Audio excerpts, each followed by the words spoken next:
James, how do you do the things you do? I still can't believe that it's true. I get hungry when I think of you. Like champagne and caviar, you're such a treat. Like cherries to believe, you're oh so sweet. You whet my appetite each time we meet. Oh, James, it's true. I get hungry when I think of you. Welcome to the Urban Peasant. Now, this is the cooking show that just might change your life. It'll teach you to cook, not to be a chef, but how to cook. Simple things, ordinary things, things that you've got and you can find in the corner store. You can do it, your spouse can do it, anybody can do it. You use your imagination, and it's like making love. You do the best you can with what you got. Now, let's just have a look at this here right now. Let's take this carrot. Plain, ordinary old carrot, which we're going to make into something quite wonderful. We'll grate it. Why are we going to grate it? We could cut it up, but all we're really doing is making it smaller. It's easier if I break it in half, okay? And just grate it down until it's turned into a lot of small carrot. That's all there is to it. And you can do it slowly and talk to people. Or you can do it fast, or you can do whatever you like. You let the kids do it, and let everybody do it. So there we are. We've got our carrot grated, all right? Now we get a saucepan and we put it on the stove. You have to have a saucepan, and you turn it on. And you put in it some butter. Now, why are we gonna put butter in? Well, because we haven't got any stock. So if we put some butter in there, it'll meld with the sugar and the carrots and the stuff, because there's sugar in the carrots, and it will turn into a stock. So you cut a nice piece, that size piece, or you could cut that size piece if you wanted to. It doesn't matter. Whatever pleases you, put it in the saucepan. All right? While it melts, you get yourself an onion and you cut it up. Now look, let me show you how to cut up an onion. You have to have the knife sharp. You cut through the onion like that, and then you cut through it again so it's in quarters. Now you take this bit, see the hairy end on it, and you just put your knife through there and you pull, and the skin comes off. You got the skin pulled off without having to mess with it. As soon as you've got, let's see if this one will go here, there. Just to show, there, the skin comes off, and we do that again there, and we put the carrot into the butter. As soon as you can smell the butter, can you smell the butter? All right, there it is. Keep your nose working. Keep your nose working around the kitchen, and you'll know when things need stirring and turning over. All right, so here we are, another onion. Just peel the outside off it, cut the brown bit off, and we've got onion ready. Now, we'll cut up the onion a little bit. Why do we cut it up? So it will cook quickly. I mean, that's all there is to it. If we're going to do this faster than a pizza, then we better get on with it. So carrots, onions, and we're going to make it taste nice. We're going to make it taste nice with some ginger. Now, don't be scared of ginger. You buy it like this. You don't have to peel it. Just break a bit off. When you want to make it smaller, use the grater again. All right? So there we are. A little bit of ginger, which is very good for you, very good for all your mucous membranes. You ever get a cold, put ginger in the dinner, and you'll find that you don't have half those cold symptoms anymore. Now, all those carrots and onions, look at them, are starting to change color because the sugars are coming out of them. They're getting mixed up with the butter. We want to make that into stock. How do we make it into stock? Well, we put it under the tap, and we put in 2 or 3 cups of cold water, or hot water if you've got it, and you just put it back on the fire, and you've started to make the soup. That's it. So there we are. You want a little salt in it to bring the flavors out. Measure the salt like that. Use your hand. Look, let me show you. That's a teaspoonful because my hand's scrunched up. That's a tablespoonful because my hand's wide open. And that, you just know, is too much. That's all you need to know. You don't have to have those little spoons. So we put a little pepper in there. Same thing. Crunch the pepper into your hand. You know how much you've put in there. Put it in. And there we are with maybe a little herb, little spice, little tarragon. Again, use your hand. Use enough of it. Be generous. Use the herbs. Break them up. Why you break them up? So that they let the flavors out. And then you put them in there. Now, I learned that stuff about that from my grandma, who couldn't read. She was illiterate. She was a great cook. And she used to go around my kitchen going, oh, yeah, that goes with chicken. Or, oh, that's really nice with beef. That's how she did it. So we're on the way. We got soup going. And I'll be right back with a great pepper stew.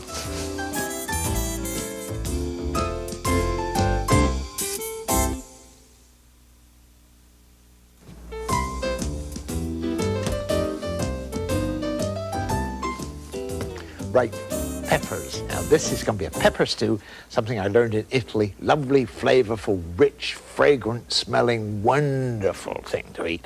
And all you need is peppers. Red ones, green ones, yellow ones. If you've only got green ones, that's fine too. But they're all the same. And I'll show you how you deal with peppers. You cut the top off like that, right? And having cut the top off, you put your hand in and you pull out the inside. See, there it is. It comes out.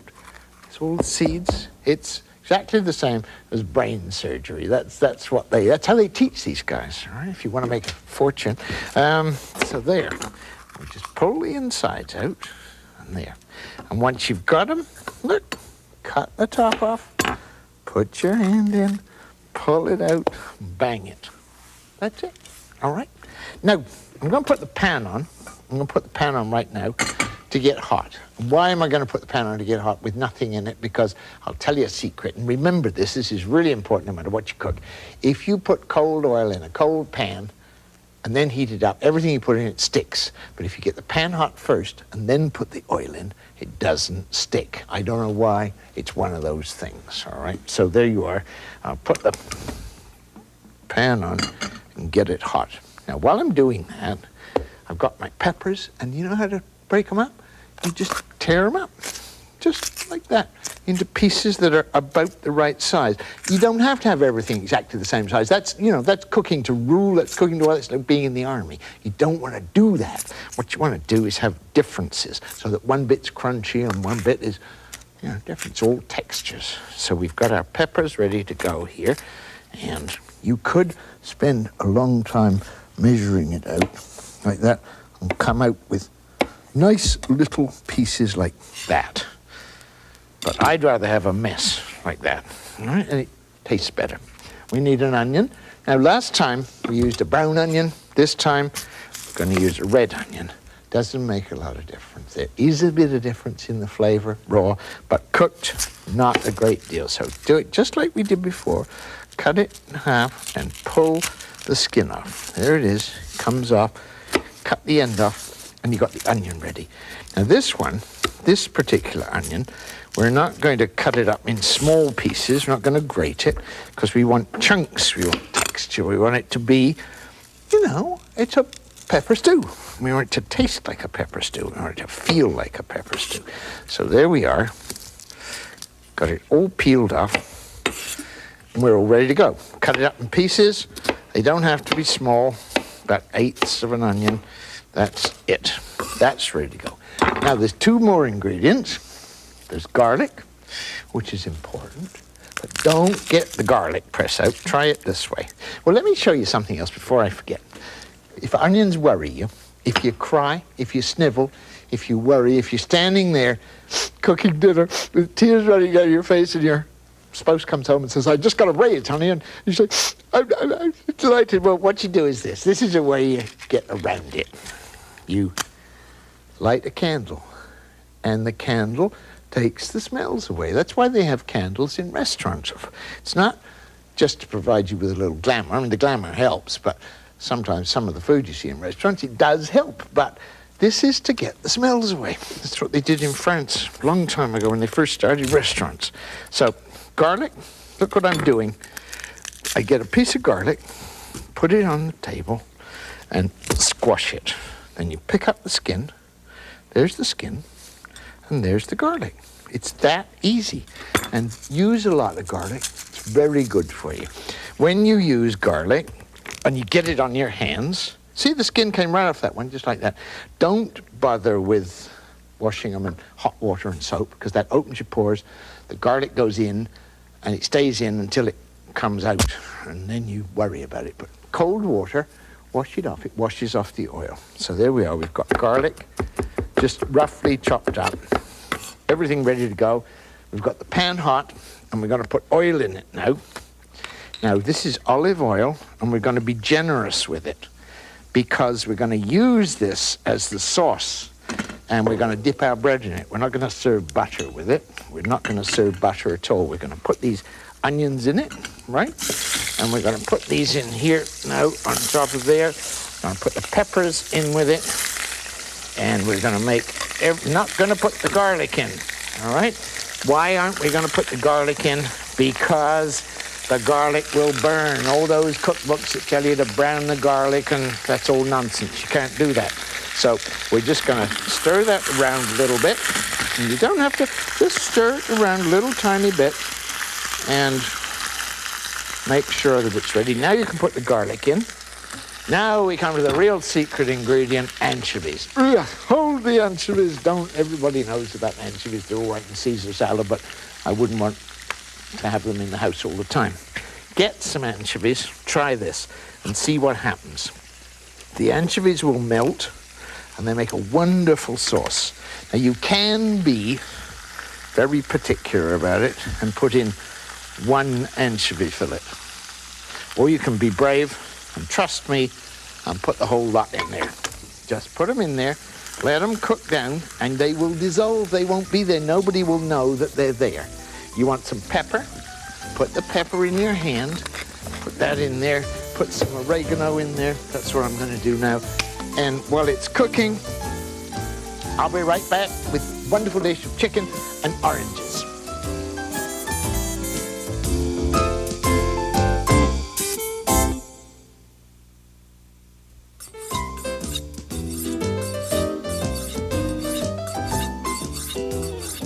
So what am I doing? I'm sharpening a knife.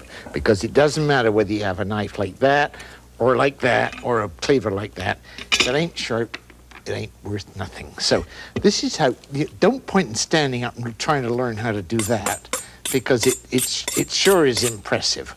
But what you're liable to finish doing is cutting your thumb off. So try doing it this way. It's not what the professionals do, but it's what sensible people do, all right? Hold the steel like that. Hold the knife at about that angle, about 20 degrees, and slide it down and pull it towards you. Just do that a couple of times every time you use a knife, and you'd be really surprised at what a difference it makes, because a sharp knife won't cut you half as easily as anything else, all right? So that's that. Let me just get this out of the way here.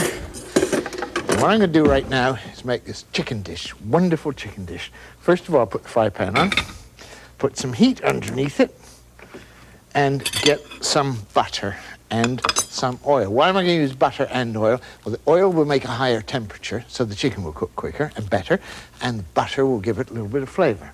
So this time, we're going to let the pan get a little hot, then we'll put the oil in, then we'll put a bit of butter in it, all right? So I'm just going to put that over there for a minute, and I'm going to get some chicken ready. Chicken breast, you can use thighs, you can use bits, it might take a little bit longer, but try, if you can, not to put it on the board you're cutting up with. Now, I'm not going to do this, I'm just going to take it here, I'm going to skin it without putting it on the board. Why not put it on the board? Well, because chicken on a board can be very dicey in health terms, and you have to wash the board afterwards. So I'm just going to take the skin off this chicken and watch. You get your fingers underneath it, and you pull, and it just comes off like that. It's like getting the snowsuit off a 2-year-old. You just work at it. So there's our bit of chicken. Now look, we want to separate the chicken. This is how God made things. She made them easy. You don't have to have knives and fancy stuff to measure it with. So there's our chicken ready to go.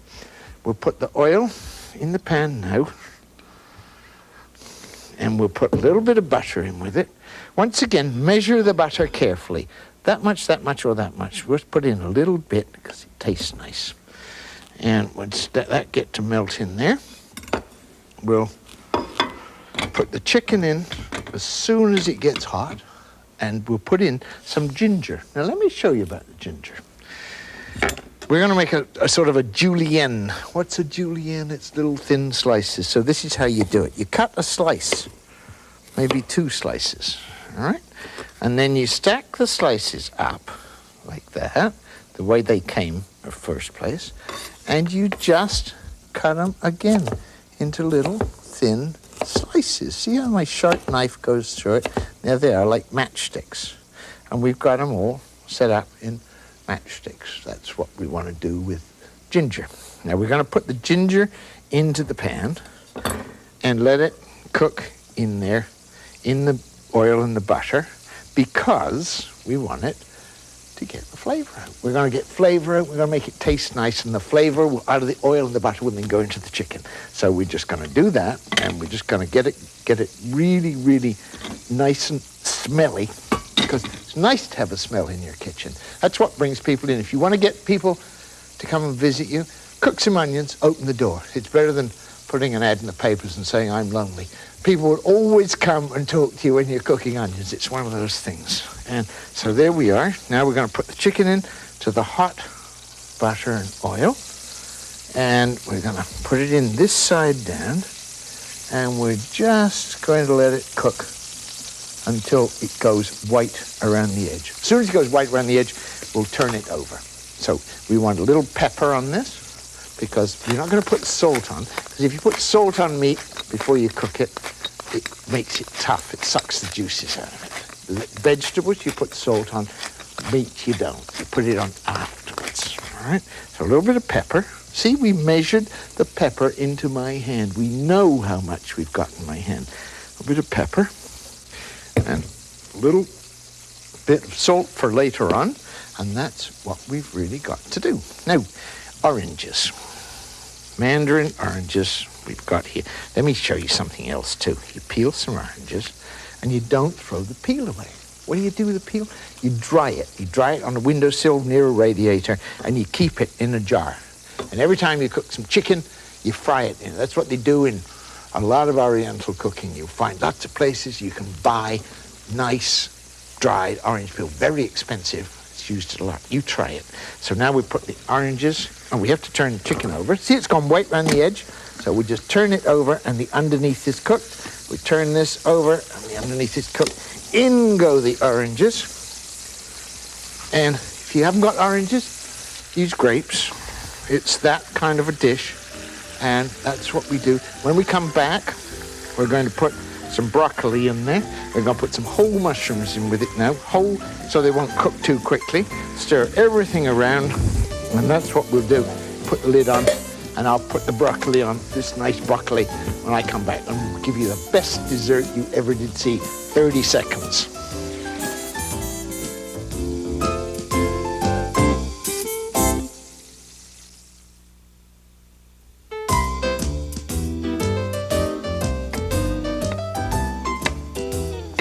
Just cutting up the broccoli to put into the chicken, all right? Now, so I'm gonna put that in there so it'll steam, all right? Now, while I've got it open, let's have a look at everything else that we're cooking. Look, we got that wonderful colored pepper stew. We got this great broccoli and chicken and orange, all those colors in contrast with one another. I'm just going to put the lid back on that one so it'll cook while we're doing. Over here, look what we got. We got rice, we got soup. We got this lovely soup. And the rice, while you were during the break, I put some chopped green onions on top of it and put a little turmeric in it. Turmeric is yellow stuff you can buy in just about any Oriental store. It's dirt cheap, it's really good, and it makes things look pretty, which is what you want. Now, so there's the rice. We finished, we'll just keep that warm for a minute.